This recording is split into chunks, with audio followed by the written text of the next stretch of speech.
যে মানুষটাকে কখনো দেখিনি, যার কণ্ঠস্বর কখনো শুনিনি, যার পবিত্র সান্নিধ্যে উপস্থিত হওয়ার সৌভাগ্য কখনো হয়নি, যে মানুষটা আর আমার মাঝে 1400 বছরেরও বেশি সময়ের ব্যবধান, সে মানুষটা কেমন করে এত আপন হয়ে গেল? যারা বোঝে না 21 শতাব্দীতে বসবাস করা শত শত কোটি মানুষ মধ্যযুগের আরব সমাজের একজন ব্যক্তির প্রতি এত টান অনুভব করে কিভাবে, তাদের কেমন করে বোঝাবো ইয়া রাসূলুল্লাহ আপনাকে কেন এত ভালোবাসি? আপনার স্মরণে আজ শত কোটি অন্তর ভালোবাসায় ভরে ওঠে। প্রতিটি মুহূর্তে পৃথিবীর কোনো না কোনো অঞ্চলে উচ্চারিত হয় আপনার প্রশংসা, অথচ আপনি যখন পৃথিবীর বুকে আলোকরশ্মি ছড়িয়ে ভূমিষ্ঠ হলেন, তখন আপাত দৃষ্টিতে আপনি ছিলেন অনেকটাই নিঃসঙ্গ, অসহায়। জন্মের আগেই বাবা আব্দুল্লাহ ফিরে গেলেন আল্লাহর কাছে। বয়স 6 হতে না হতেই হারালেন মা আমিনাকে। তখনও নিষ্পাপ শিশুটি বুঝতে পারছিল না যে মাকে কেন্দ্র করেই জীবনের সবকিছু, সেই মা চলে যাওয়ার মানে কি। আপনি অসহায় কণ্ঠে বারাকাকে জিজ্ঞেস করলেন, মায়ের কি হয়েছে বারাকা? বারাকা কি করে আপনাকে বোঝাতো আপনি কি হারিয়েছেন? সে আপনাকে জড়িয়ে ধরে রাখল, সে অসহ্য উষ্ণ অশ্রুধারায় সিদ্ধ হল আপনার মুখমণ্ডল। বাবা মারা যাওয়ার পর থেকে যে দাদা আপনার দায়িত্ব নিয়েছিলেন, সে আব্দুল মুত্তালিবও ইন্তেকাল করলেন বছরখানেক পর। আপাত দৃষ্টিতে এ বিশ্বের বুকে 8 বছরের সেই নিষ্পাপ বালকটি যেন ছিল সবচেয়ে একা, সবচেয়ে অসহায়, সবচেয়ে বঞ্চিত। বাস্তবে আপনার রব আপনার জন্য প্রস্তুত করে রেখেছিলেন এমন এক বিস্ময়কর অভিযান, যার দীপ্ত প্রভা স্থানকালের বাধা ছেদ করে ছড়িয়ে পড়বে সর্বত্র। বহু বছর পর আপনার রব আপনার কাছে আয়াত নাজিল করে বলেন, ওয়াদ-দুহা ওয়াল-লাইলি ইযা সাজা, উজ্জ্বল দিনের কসম এবং রাতের কসম যখন তা নিঝুম হয়ে যায়। মা ওয়াদ্দা'আকা রাব্বুকা ওয়া মা ক্বালা, তোমার রব তোমাকে কখনো পরিত্যাগ করেননি এবং তোমার প্রতি অসন্তুষ্ট হননি। ওয়ালাল আখিরাতু খায়রুল লাকা মিনাল উলা, নিঃসন্দেহে তোমার জন্য পরবর্তী যুগ পূর্ববর্তী যুগের চেয়ে ভালো। ওয়ালা সাওফা ইউ'তিকা রাব্বুকা ফাতারদা, আর শীঘ্রই তোমার রব তোমাকে এত দেবেন যে তুমি খুশি হয়ে যাবে। আলাম ইয়াজিদকা ইয়াতীমান ফাআওয়া, তিনি কি তোমাকে এতিম হিসেবে পাননি, তারপর তোমাকে আশ্রয় দেননি?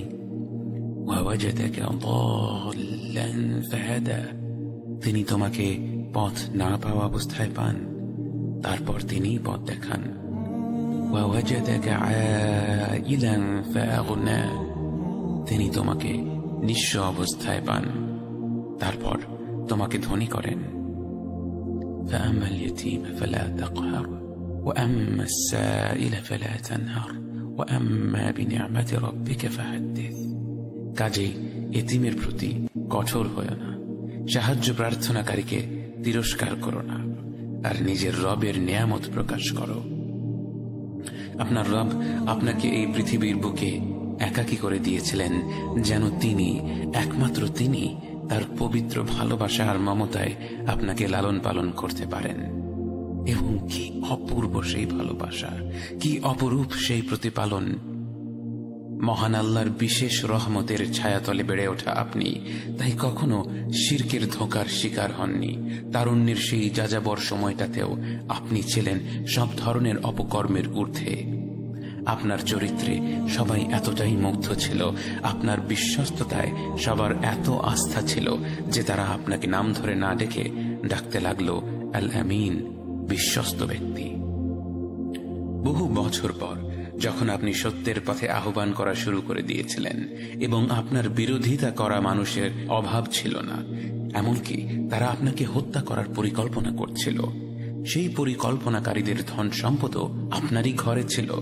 তারা যখন আপনাকে হত্যা করতে এসে দেখল সেখানে আপনি নেই, আপনার বদলে সেখানে আলী রাদিয়াল্লাহু আনহু আছেন, তখন আলী তাদের বলেছিলেন, আপনি তাকে সেখানে রেখে গেছেন যেন তিনি যার যার সম্পদ তাকে তাকে বুঝিয়ে ফেরত দিয়ে দিতে পারেন। অর্থাৎ যে ব্যক্তিটি আপনাকে হত্যা করার পরিকল্পনা করছিল তার বিবেচনায়ও তার সম্পদ নিরাপদে রাখার সর্বশ্রেষ্ঠ জায়গা ছিল আপনারই ঘর। আপনাকে যারা জনসমক্ষে মিথ্যুক আর জাদুকর বলেছে তাদের মতেও সবসময় আপনিই ছিলেন আল আমিন, সবচেয়ে বিশ্বস্ত, সবচেয়ে নির্ভরযোগ্য ব্যক্তি। আপনার চরিত্র আর ব্যবহার এত মনোমুগ্ধকর ছিল যে স্বয়ং আল্লাহ তাআলা আপনার ব্যাপারে সাক্ষ্য দিয়ে বলেন, ওয়া ইন্নাকা লাআলা খুলুকিন আযীম, নিঃসন্দেহে আপনি অবশ্যই মহান চরিত্রের চূড়ান্তে। তরুণ বয়স থেকেই আপনার যে উপস্থিত বুদ্ধি ছিল সেই গুণেই আপনি একদিন রূপান্তরিত হলেন বিশ্বের সর্বকালের শ্রেষ্ঠ নেতা হিসেবে। যেদিন কাবা শরীফের কালো পাথর কোন বংশের লোকেরা বসিয়ে দেবে তা নিয়ে এক বিরাট রেষারেষি শুরু হয়ে গিয়েছিল, সেদিন তারা আপনাকে আসতে দেখে বলল, ওই যে আল আমিন আসছে, ও যা সমাধান দিবে সেটাই হবে। আপনি মুহূর্তের মধ্যেই এমন প্রস্তাব দিলেন যে সকলে তাৎক্ষণিকভাবে মেনে নিল।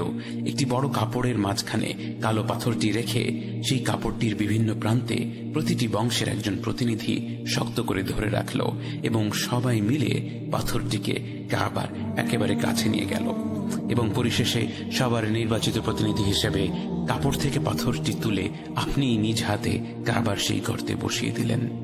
মানুষের মধ্যে বিভেদ দূর করে দেওয়ার আপনার এই গুণ বিস্মিত করেছে মুসলিম অমুসলিম নির্বিশেষে সকল স্তরের বুদ্ধিজীবীদের।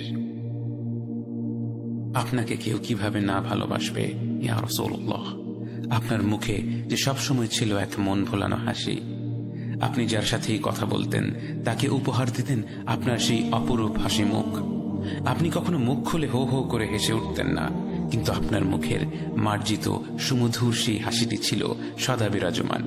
আবার মাঝে মাঝে একটু হাসি ঠাট্টা করতেও ভুলতেন না। যখন একজন বৃদ্ধা সাহাবীয়া এসে আপনাকে জিজ্ঞেস করেছিল তিনি কি জান্নাতে যেতে পারবেন কিনা, আপনি তাকে বলেছিলেন, জান্নাতে কোনো বৃদ্ধ মানুষ যাবে না। যেই না তিনি আতঙ্কে কাঁদতে শুরু করে দিলেন, আপনি হেসে তাকে শান্ত করে বললেন, যে ব্যক্তি জান্নাতে যাবে সেই তার যৌবনকালে ফিরে যাবে। আপনার ঠাট্টার বিশেষত্ব ছিল আপনি মজা করেও কখনো মিথ্যা কথা বলতেন না। যাদের সৌভাগ্য হয়েছিল আপনাকে দেখার, তাদের কেউ কেউ আপনাকে সূর্যের সাথে তুলনা করেছে, কেউ কেউ করেছে চাঁদের সাথে। তাদের শব্দ তালিকায় এর চাইতে সুন্দর কিছু থাকলে তারা হয়তো সেই শব্দই উল্লেখ করত। আপনার ঘ্রাণ ছিল মনোমুগ্ধকর, অঢেল পরিমাণে সুগন্ধি ব্যবহার করা ছিল আপনার সুন্নাহ, যদিও আপনার ঘামের সুবাস ছিল সুগন্ধির চেয়েও মিষ্টি। খুব আপন মানুষগুলোর ঘামের ঘ্রাণে এক অন্যরকম মিষ্টত্ব থাকে। যে ব্যক্তি হাবিবুল্লাহ অর্থাৎ স্বয়ং আল্লাহর সবচেয়ে প্রিয় বান্দা, তার ঘামে যে এক অলৌকিক সুবাস ছিল তাকে আর বলার অপেক্ষা রাখে। জাতি, বর্ণ, সামাজিক ও আর্থিক অবস্থা নির্বিশেষে প্রতিটি মানুষের সাথে আপনার আচরণ ছিল অত্যন্ত শ্রদ্ধাশীল। আপনি কারো সাথে কথা বললে শুধু মাথাটা তার দিকে ঘুরিয়ে কথা বলতেন না, বরং আপনার পুরো শরীরটা তার দিকে ঘুরিয়ে তাকে সম্মান দেখিয়ে তার সাথে কথা বলতেন। কোনো দিকে ইশারা করতে হলে আঙ্গুল দিয়ে ইশারা করতেন না, বরং পুরো হাত দিয়ে ইশারা করতেন। কোনো মানুষের প্রকৃত চরিত্র বোঝার জন্য দেখা উচিত সে তার অধীনস্থদের সাথে কেমন আচরণ করে। আনাস ইবনে মালিক ছোট বয়সেই আপনার খেদমতে নিয়োজিত হয়েছিলেন। তিনি বলেন, 10 বছর আমি রাসূলুল্লাহ সাল্লাল্লাহু আলাইহি ওয়াসাল্লামের খেদমত করি, তিনি একটা দিনও আমাকে একবার বকাও দেননি। বরং যখন উম্মাহাতুল মুমিনিন অর্থাৎ রাসূল সাল্লাল্লাহু আলাইহি ওয়াসাল্লামের স্ত্রীরা কেউ আমাকে বকা দিতে যেতেন তিনি তাদেরকে নিষেধ করতেন। যায়েদ রাদিয়াল্লাহু আনহু যখন দাস হিসেবে আপনার ঘরে ছিলেন এবং তার নিজের পরিবার তাকে খুঁজে পায় এবং আপনি তাকে অনুমতি দেন যে তিনি চাইলে তার আপন পরিবারের কাছে ফিরে যেতে পারে, যায়েদ তার আপন পরিবারকে হতবাক করে দিয়ে বলেছিল, আমি এই মানুষটাকে ছেড়ে কোথাও যাব না। যায়েদের বাবা বিক্ষুব্ধ হয়ে গিয়েছিল, বলেছিল, তুমি কি পাগল হয়ে গিয়েছ? একজন স্বাধীন মানুষ হয়ে নিজের পরিবারের সাথে না থেকে তুমি দাস হয়ে সারা জীবন যাপন করতে চাইছ?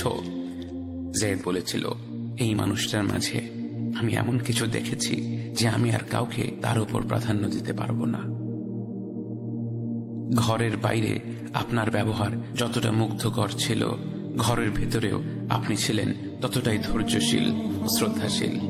একদিন আপনার ঘরে কয়েকজন সাহাবীদের নিয়ে খেতে বসেছিলেন।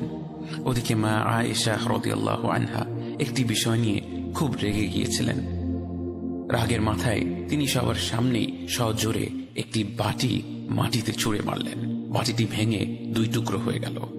সাহাবীরা হতবাক হয়ে গিয়েছিলেন, কিন্তু আপনি অতি স্বাভাবিকভাবে ভাঙা বাটিটি ওঠাতে ওঠাতে বললেন, খাও খাও, আসলে তোমাদের মা সালামার উপর একটু বিরক্ত আছে, তাই এমনটা করেছে। মা আয়েশার সাথে আপনার সম্পর্ক ছিল বন্ধুর মতো। তার সাথে আপনি দৌড়ের প্রতিযোগিতা করতেন, তার নানা ধরনের শখ পূরণ করার চেষ্টা করতেন। যেদিন আয়েশা খেলা দেখতে চেয়েছিলেন, আপনি তার জন্য আপনার কাঁধটা এগিয়ে দিয়েছিলেন, যেন আপনার কাঁধে থুতনি রেখে তিনি আরাম করে খেলা দেখতে পারেন। পরে এক বর্ণনায় আয়েশা বলেছিলেন, আমি তো কিছুক্ষণ পরেই খেলার প্রতি আগ্রহ হারিয়ে ফেলেছিলাম, কিন্তু আমি কিছু বলিনি এটা দেখার জন্য যে রাসূলুল্লাহ সাল্লাল্লাহু আলাইহি ওয়াসাল্লাম আমার জন্য দাঁড়িয়ে থাকতে থাকতে ক্লান্ত হয়ে যান কিনা। বরং এক পর্যায়ে আমিই ক্লান্ত হয়ে পড়লাম, কিন্তু তিনি একটিবারও ক্লান্তি বা বিরক্তি প্রকাশ করলেন না।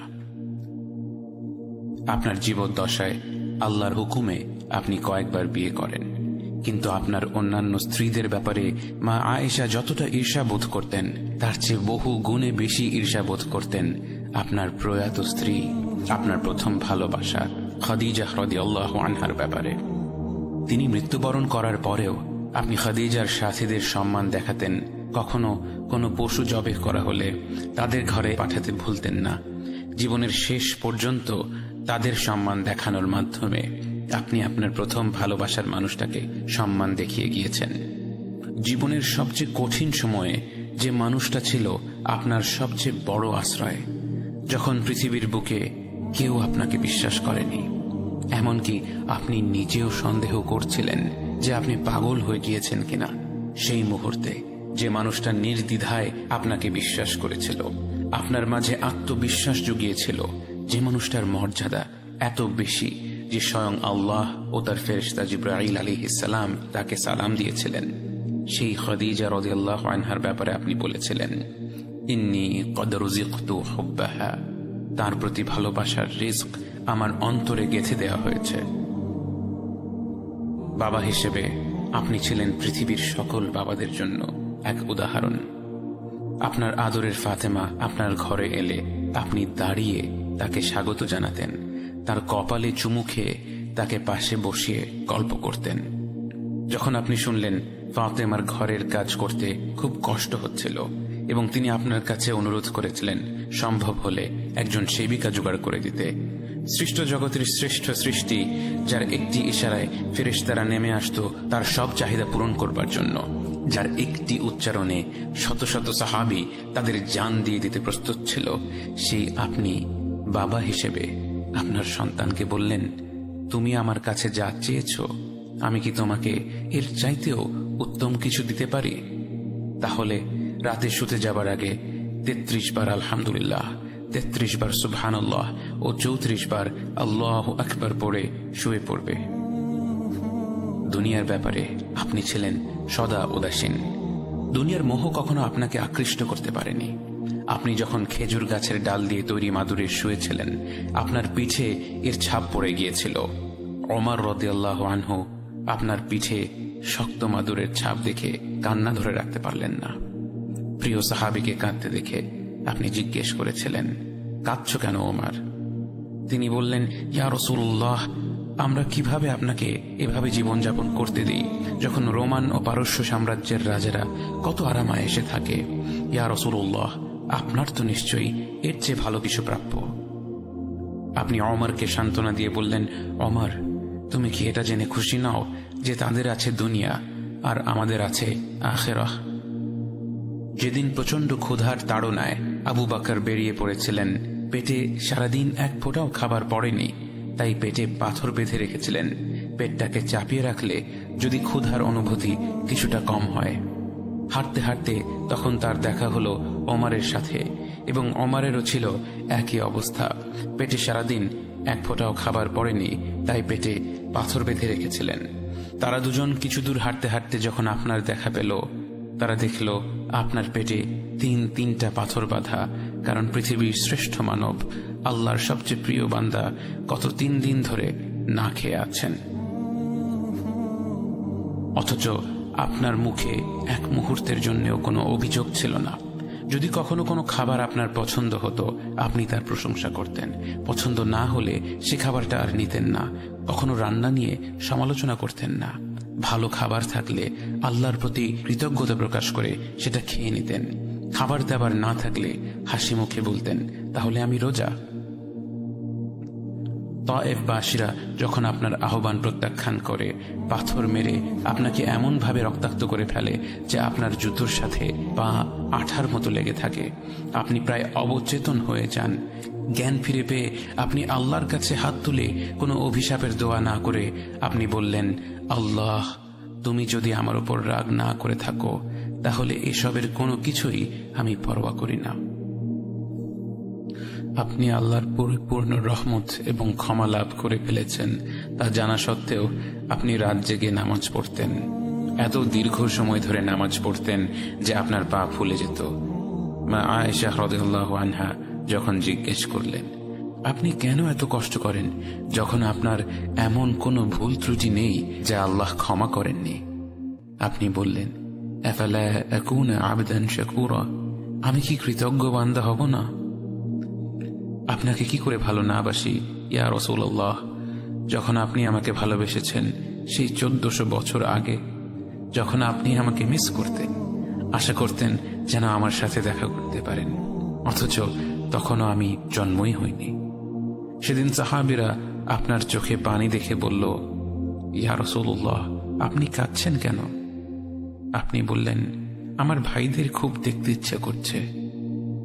সাহাবীরা বললেন, আমরা কি আপনার ভাই নই ইয়া রাসূলুল্লাহ? আপনি বললেন, না, তোমরা আমার সাহাবী। আমার ভাই হলো তারা যারা আমার পরে আসবে এবং আমাকে কখনো না দেখেও তারা আমাকে বিশ্বাস করবে। মৃত্যু শয্যায় শুয়ে আপনার অন্তরে এই চিন্তা ছিল যে আমাদের পরিণতি কি হবে। উম্মতি উম্মতি বলতে বলতে আপনি আপনার রবের নিকট ফিরে গিয়েছেন। আজ আমরা আপনার উম্মতের অংশ। বিশ্বজুড়ে আপাত দৃষ্টিতে আমরা হচ্ছি সবচেয়ে অপদস্থ, নিরুপায়, পরাজিত, লাঞ্ছিত, অথচ বাস্তবে আপনার উম্মতের অংশ হওয়া যে গোটা বিশ্বের সব সম্পদ পাওয়ার চেয়েও মূল্যবান ব্যাপার। আজ আমার মনে যত আশা, যত আকাঙ্ক্ষা, যত স্বপ্ন, যত চাহিদা, সব কিছু পেয়ে গেলেও নিজেকে এতটা সৌভাগ্যবান মনে করতাম না যতটা মনে হয় আজ আপনার উম্মতের একজন হতে পেরে। কাল হাসরের ময়দানে যখন গোটা মানব জাতি এক নবী থেকে আর এক নবীর কাছে ছুটে যাবে, আল্লাহ যেন বিচার প্রক্রিয়া শুরু করেন এবং প্রতিটি নবী নফসি নফসি বলে মানুষকে ফিরিয়ে দিবে। অবশেষে যখন সবাই আপনার সামনে হাজির হবে এবং আপনি গোটা মানব জাতির প্রতিনিধি হয়ে আল্লাহর সামনে সিজদা করবেন, সেদিন আপনার উম্মতের সদস্য হওয়ার পূর্ণাঙ্গ মর্যাদা প্রকাশ পাবে। ইয়া রাসূলুল্লাহ, আপনাকে কেন এত ভালোবাসি তা তো ভাষায় প্রকাশ করা যাবে না। তবে যতটুকু ভালোবাসা আপনার প্রাপ্য ততটুকু তো আপনাকে ভালোবাসতে পারি না। কথায় আপনাকে যতটা ভালোবাসি, কাজে তো তেমন করে ভালোবাসতে পারি না। আপনার সুন্নতের অনুসরণ করি ঠিকই, কিন্তু ভিন্ন মতের অনুসারীদের সাথে ঝগড়া না করে থাকতে পারি না। ইবাদতটা নিয়মিত করতে পারলেও এবাদতে আপনার মতো আন্তরিকতা আনতে পারি না। বাহ্যিক বিষয়ে আপনার অনুসরণ করতে পারলেও চারিত্রিক দিক থেকে তো আপনার কাছ থেকে শিক্ষা নিতে পারি না। মুখে আপনার প্রতি সালাওয়াত পেশ করলেও কাজে কর্মে উম্মতে মুহাম্মদ হিসেবে আপনার সম্মানটা রক্ষা করতে পারি না। রাসূলুল্লাহ, হাবিবুল্লাহ, নবিয়ুল্লাহ, ইয়া মুস্তাফা, আমরা তো আপনার উম্মত হবার যোগ্য নই, কিন্তু আপনার রব তো সবচেয়ে ক্ষমাশীল। তিনি তো আমাদের যা প্রাপ্য তার চেয়ে অনেক বেশি অনুগ্রহ প্রদর্শন করতে সক্ষম।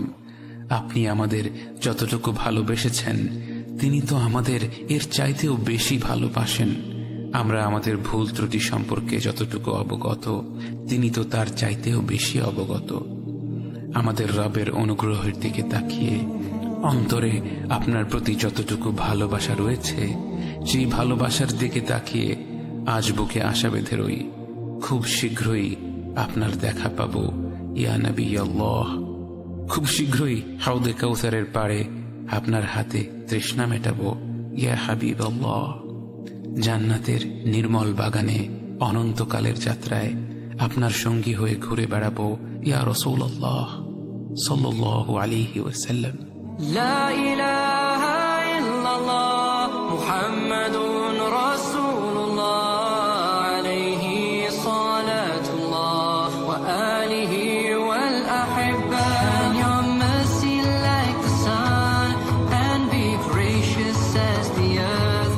Let your kindness come like rain that cares not whom it falls upon. Place your trust in the one to whom creation turns. You'll find redemption and find peace. La ilaha illallah Muhammadun Rasulullah. যে মানুষটাকে কখনো দেখিনি, যার কণ্ঠস্বর কখনো শুনিনি, যার পবিত্র সান্নিধ্যে উপস্থিত হওয়ার সৌভাগ্য কখনো হয়নি, যে মানুষটা আর আমার মাঝে 1400 বছরেরও বেশি সময়ের ব্যবধান, সে মানুষটা কেমন করে এত আপন হয়ে গেল? যারা বোঝে না 21 শতাব্দীতে বসবাস করা শত শত কোটি মানুষ মধ্যযুগের আরব সমাজের একজন ব্যক্তির প্রতি এত টান অনুভব করে কিভাবে, তাদের কেমন করে বোঝাবো ইয়া রাসূলুল্লাহ আপনাকে কেন এত ভালোবাসি? আপনার স্মরণে আজ শত কোটি অন্তর ভালোবাসায় ভরে ওঠে। প্রতিটি মুহূর্তে পৃথিবীর কোনো না কোনো অঞ্চলে উচ্চারিত হয় আপনার প্রশংসা, অথচ আপনি যখন পৃথিবীর বুকে আলোকরশ্মি ছড়িয়ে ভূমিষ্ঠ হলেন, তখন আপাত দৃষ্টিতে আপনি ছিলেন অনেকটাই নিঃসঙ্গ, অসহায়। জন্মের আগেই বাবা আব্দুল্লাহ ফিরে গেলেন আল্লাহর কাছে। বয়স 6 হতে না হতেই হারালেন মা আমিনাকে। তখনও নিষ্পাপ শিশুটি বুঝতে পারছিল না যে মাকে কেন্দ্র করেই জীবনের সবকিছু, সেই মা চলে যাওয়ার মানে কি। আপনি অসহায় কণ্ঠে বারাকাকে জিজ্ঞেস করলেন, মায়ের কি হয়েছে বারাকা? বারাকা কি করে আপনাকে বোঝাতো আপনি কি হারিয়েছেন? সে আপনাকে জড়িয়ে ধরে রাখল, সে অসহ্য উষ্ণ অশ্রুধারায় সিদ্ধ হলো আপনার মুখমণ্ডল। বাবা মারা যাওয়ার পর থেকে যে দাদা আপনার দায়িত্ব নিয়েছিলেন, সে আব্দুল মুত্তালিবও ইন্তেকাল করলেন বছরখানেক পর। আপাত দৃষ্টিতে এ বিশ্বের বুকে 8 বছরের সেই নিষ্পাপ বালকটি যেন ছিল সবচেয়ে একা, সবচেয়ে অসহায়, সবচেয়ে বঞ্চিত। বাস্তবে আপনার রব আপনার জন্য প্রস্তুত করে রেখেছিলেন এমন এক বিস্ময়কর অভিযান, যার দীপ্ত প্রভা স্থানকালের বাধা ছেদ করে ছড়িয়ে পড়বে সর্বত্র। বহু বছর পর আপনার রব আপনার কাছে আয়াত নাজিল করে বলেন, ওয়াদ-দুহা ওয়াল-লাইলি ইযা সাজা। উজ্জ্বল দিনের কসম এবং রাতের কসম যখন তা নিঝুম হয়ে যায়। মা ওয়াদ্দা'আকা রাব্বুকা ওয়া মা ক্বালা। তোমার রব তোমাকে কখনো পরিত্যাগ করেননি এবং তোমার প্রতি অসন্তুষ্ট হননি। ওয়ালাল আখিরাতু খায়রুল লাকা মিনাল উলা। নিঃসন্দেহে তোমার জন্য পরবর্তী যুগ পূর্ববর্তী যুগের চেয়ে ভালো। ওয়ালাসাউফা ইউ'তিকা রাব্বুকা ফাতারদা। আর শীঘ্রই তোমার রব তোমাকে এত দেবেন যে তুমি খুশি হয়ে যাবে। আলাম ইয়াজিদকা ইয়াতীমান ফাআওয়া। তিনি কি তোমাকে এতিম হিসেবে পাননি, তারপর তোমাকে আশ্রয় দেননি? ওয়াওয়াজাদাকা দাল্লান ফাহাদা। তিনি তোমাকে পথ না পাওয়া অবস্থায় পান, তারপর তিনিই পথ দেখান। ওয়াওয়াজাদাকা আইলান ফাআগনা। তিনি তোমাকে নিঃস্ব অবস্থায় পান, তারপর তোমাকে ধনী করেন। فأما اليتيم فلا تقهر وأما السائل فلا تنهر وأما بنعمة ربك فحدث। কাজেই এতিমের প্রতি কঠোর হয়ো না, সাহায্য প্রার্থনাকারীকে তিরস্কার করো না, আর নিজের রবের নিয়ামত প্রকাশ করো। আপনার রব আপনাকে এই পৃথিবীর বুকে একাকী করে দিয়েছিলেন।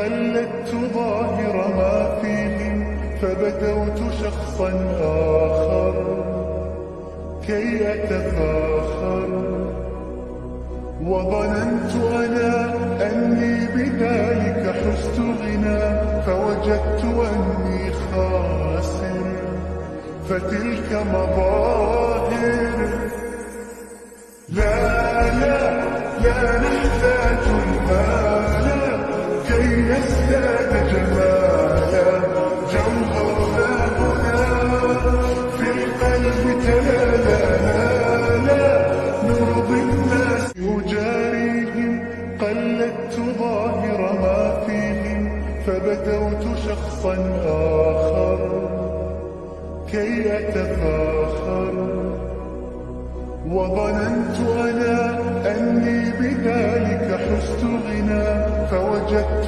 أني خاسر فتلك مظاهر لا لا لا نحتاج المال كي نزداد جمالا جوهرنا هنا في القلب تلالا لا نرضي الناس يجاريهم قلدت ظاهر ما فيهم فبدوت شخصا آخر كي أتفاخر وظننت أنا أني بذلك حزت غنى فوجدت أني خاسر فتلك مظاهر لا لا لا نحتاج المال كي نزداد جمالا جوهرنا هنا في القلب تلالا لا نرضي الناس يجاريهم قلدت ظاهر ما فيهم فبدوت شخصا آخر كي أتفاخر وظننت أنا أني بذلك حزت غنى فوجدت أني خاسر فتلك مظاهر لا لا لا نحتاج المال كي نزداد جمالا جوهرنا هنا في القلب تلالا لا نرضي الناس يجاريهم قلدت ظاهر ما فيهم فبدوت شخصا آخر كي أتفاخر